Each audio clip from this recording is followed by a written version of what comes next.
Dins de l'àrea d'emergència podrem trobar els 4 tipus de contenidors: el d'orgànica, envasos lleugers, paper i cartó i el de resta.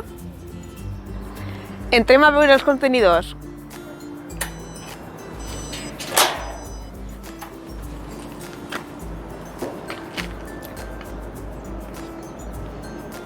Així tenim el contenidor blau. Què va dins? Tot el que siga paper i cartó, però que estiga net.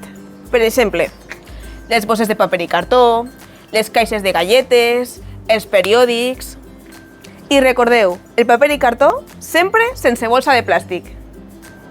Tenim així el contenidor groc, que és el contenidor dels envasos lleugers. Sabeu que tenim 3 tipus d'envasos?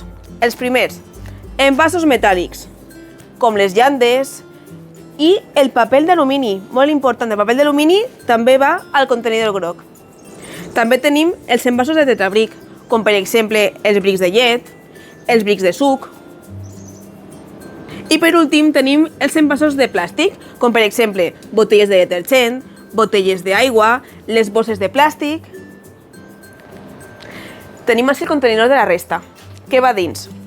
La pols d'agranar, la higiene íntima, els bolquers, les compreses, fulletes d'afeitar...